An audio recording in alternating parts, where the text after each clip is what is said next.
Hello आई, कुठे आहे तू? यायला आणखी वेळ लागणार आहे का? ठीक आहे, ये लवकर, ये ना आई, खूप वेळ झालाय.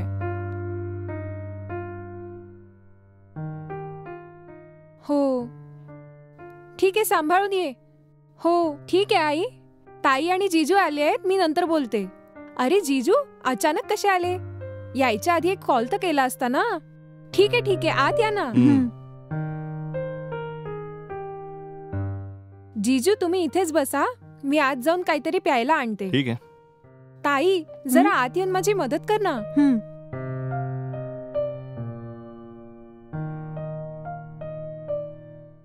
हे काय ताई, अचानक आले, काय झालंय? आई कुठे गेलीये? काही कामाने बाहेर गेलीये आणि तिला यायला संध्याकाळ होईल. काय झालं ताई, काही काम आहे का? हो अगं, तुझे जिजाजी मला रोज रोज खूप मारतात ग, आणि त्यांच्या या अत्याचारामुळे मी खूप त्रासलीये ग. का ताई, जीजूला काय झालं? असं का वागतायत ते? त्यांना तुला त्यांची दुसरी बायको बनवायची, नाहीतर ते मला जीवे मारतील अशी धमकी देत आहेत मला. असं आहे, आता काय करायचं ताई? काय करायचं हे मला पण काहीच कळत नाहीये, म्हणून आईला भेटायला आली. त्यांच्याशी लग्न करून माझं आयुष्यच खराब झालंय बेटा. तसंच तुझंही आयुष्य खराब करण्याचा सगळा प्लॅन आहे त्यांचा. तुझं त्यांच्याशी लग्न व्हावं म्हणून रोज रोज माझ्यावर अत्याचार करतात ते. जर ते असंच करत राहिले तर माझ्याकडे मरण्याशिवाय दुसरा पर्याय नाही. ताई तू लवकर त्यांच्याकडून डिवोर्स घे, हेच ठीक राहील. ते म्हणाले की मला ते घटस्फोट देणार नाही. काय करू मला काहीच कळत नाहीये. कधी कधी मला असं वाटतं की त्यांचा खून करून मी जेलमध्ये चाललं जावं. पण जर मी असं केलं तर आपल्या परिवाराची इज्जत सगळी मातीत मिसळेल. ठीक आहे, तू चिंता नको करू, मी बघून घेईल.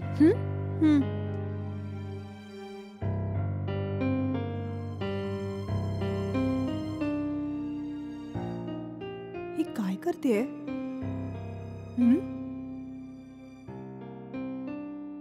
काय ग, तू गॅस का ऑन केला? कॉफी करतेय का तू? नाही ताई, तुझ्या नवऱ्याला एक सूप बनवून देतेय. काय म्हंटला? अरे इतकं सगळं सांगून सुद्धा तुला त्यांना सूप द्यायचंय? ताई थोडा वेळ शांत राहा ना. जीजू, मी तुमच्यासाठी स्पेशल मटन सूप आणलंय, टेस्ट करून बघा ना.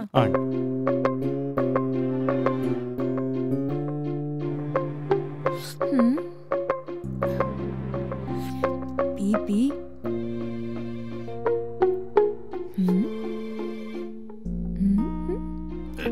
अरे माझा बाउल.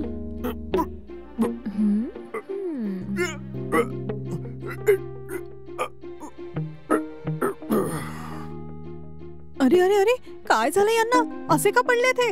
ताई जिजाजी मेले. मेले? आतापर्यंत जिवंत होते ना. काय झालं यांना?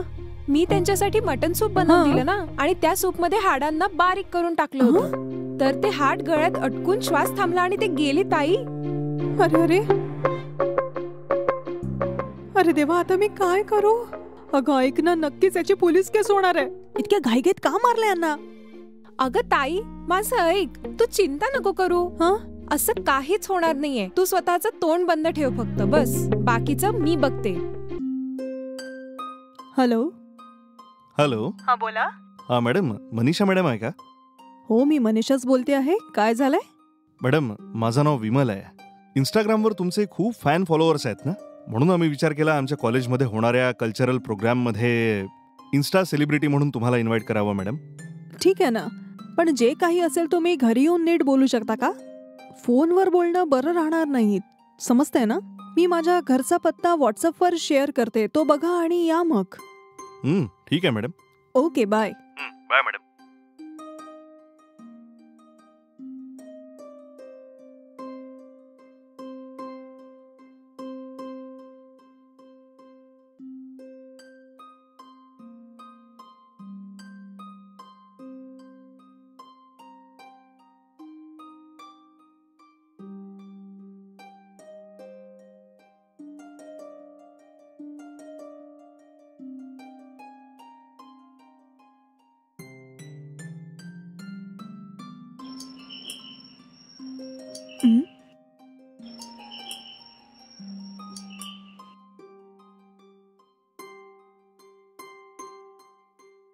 हां, कोण आहात? मॅडम, माझं नाव विमल आहे. थोड्या वेळ आधीच तुम्हाला फोन केला होता ना. हो, ते तुम्हीच आहात. या ना, आत या. हं. बसा ना. मी तुमच्यासाठी प्यायला काहीतरी घेऊन येते. Okay madam.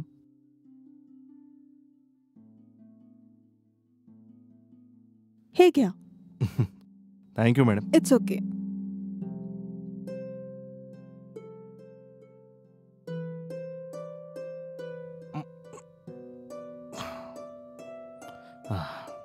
ठीक आहे, आता बोला. मी DSR कॉलेजमधून आलो आहे. ॲक्च्युली आम्ही आपल्या कॉलेजमध्ये एक कल्चरल प्रोग्राम करायचं ठरवलं आहे मॅडम. त्यात स्पेशल गेस्ट म्हणून कुठल्या फिल्म इंडस्ट्रीच्या माणसाला बोलवायचं होतं, पण त्यांची डिमांड जरा जास्तच झाली मॅडम. तर म्हणून इन्स्टावर ज्यांचे जास्त फॉलोअर्स आहेत त्यांना बोलवायचं आम्ही ठरवलं आहे मॅडम. त्याचवेळी आम्हाला तुमची आठवण आली, म्हणून आमच्या कॉलेजमध्ये होणाऱ्या कल्चरल प्रोग्राममध्ये आम्ही तुम्हाला चीफ गेस्ट म्हणून बोलवायचं ठरवलं. ओके, पण मी तिथे येऊन काय करू, बोला. असंच काही मोटिवेशनल स्पीच द्या ना, आणि ते स्पीच आमच्या मुलांसाठी लाईफमध्ये सक्सेसफुल होण्याची एक शिडी राहील ना. स्पीच देऊ? स्पीच देणं तर कठीण गोष्ट आहे. मी स्पीच नाही देऊ शकत. हे काय बोलताय? इन्स्टावर इतक्या चांगल्या प्रकारे तुम्ही नाचता आणि भाषण देता, आणि आता म्हणताय तुम्ही स्पीच देऊ शकत नाही? हो, खरं बोलते मी. पण माझ्यासारख्या इन्स्टा सेलिब्रिटीज बद्दल तुमचा जो आदर आहे तो बघून छान वाटतंय. पण खरे सेलिब्रिटीज आम्ही नाही आहोत. या आपल्या देशासाठी जे सेवा करतात असे अनेक लोक असताना आमच्यासारख्या छोट्या लोकांना का बोलवत आहात तुम्ही? तेच आहेत ओरिजिनल सेलिब्रिटीज. जर तुम्ही त्यांना चीफ गेस्ट म्हणून बोलवलं तर त्यांनी दिलेलं भाषण तुमच्या मुलांसाठी खूप उपयोगी ठरेल.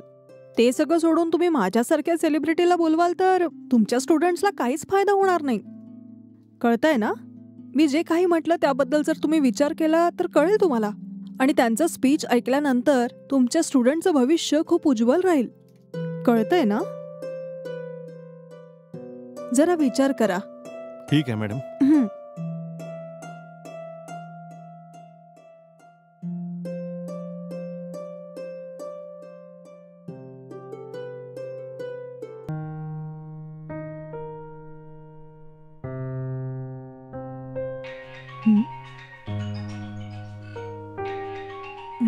अरे, हे का फोन करताय? Hello sir. दीपा, बरी आहेस ना? हो, ठीक आहे सर. तुम्ही बोला ना सर. मी जे तुला विचारलं होतं त्याबद्दल तुझे काय विचार आहेत? कशाबद्दल बोलत आहात सर तुम्ही? हे काय म्हणतेस? काय आठवत नाहीये का? कालच बोललो होतो ना, जर तुला चांगले मार्क्स हवे असतील तर माझ्यासोबत वेळ घालवावा लागेल. जर मी सांगितलेल्या ठिकाणी पोहोचशील तर तुला चांगले मार्क्स मिळतील, नाहीतर तू फेल होशील. पुढे तुझी मर्जी. थंड डोक्याने विचार करून चांगला निर्णय घे. जर तू आता या क्षणी माझ्या गेस्ट हाऊस मध्ये येशील ना तर या एक्झाम मध्ये पास होशील, नाहीतर कठीण आहे. 1 तासात माझ्या गेस्ट हाऊस पर्यंत पोहोच, ठीक आहे? आज शेवटचा पर्याय तुझ्या करता. सर सर सर सर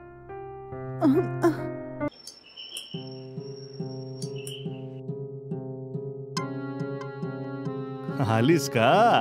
काही झालं तरी तू मला भेटायला येशील, मला माहिती होतं. ये आत ये ना.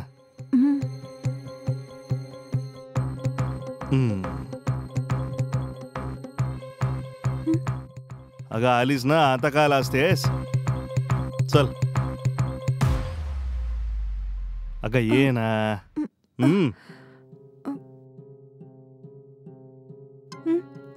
चल बस. एक दिवस तू इथे राहशील तर एक्झाम मध्ये पास होशील. एक्झाम मध्ये पास होशील तर आयुष्यात सेटल होशील, माहितीये? सर, हे सगळं खूप घाण आहे सर, आणि हे सगळं मला आवडत नाहीये सर. काय बोललीस? तुला एक्झाम मध्ये पास नाही व्हायचंय? तुला चांगले मार्क्स हवे आहेत की नाही? जर तुला या एक्झाम मध्ये पास व्हायचं असेल तर तुला माझ्यासोबत ऍडजस्ट करावं लागेल. कळलं की नाही? सर, मला असं फोर्स करू नका सर. तुम्ही जे करताय ते चुकीचं आहे. तुम्ही खूप मोठी चूक करताय सर. काय बोललीस? मी चूक करतोय का? चूक तर तू करतेस. जे मला हवंय ते न देऊन चुकीचं तूच करतेस. तुला पास व्हायचंय की नाही? सर, तुम्ही जे काही म्हटलंय ना, या पेन कॅमेरामध्ये सगळं रेकॉर्ड झालंय. आणि सकाळी तुम्ही माझ्यासोबत घाण घाण बोलला ना, ते पण सगळं रेकॉर्ड केलंय मी. आता मी काय करणार आहे माहितीये? या व्हिडिओला आणि त्या ऑडिओला पोस्ट करणार आहे. उद्या जितके पण चॅनल आहे त्यामध्ये ही ब्रेकिंग न्यूज असेल. उद्या सकाळ होताच पूर्ण जग तुमच्यावरच थू करेल आणि पोलीस येऊन तुम्हाला अरेस्ट करतील. मी बरोबर बोलते ना सर? काय बोलतेस, हा कॅमेरा पेन आहे का?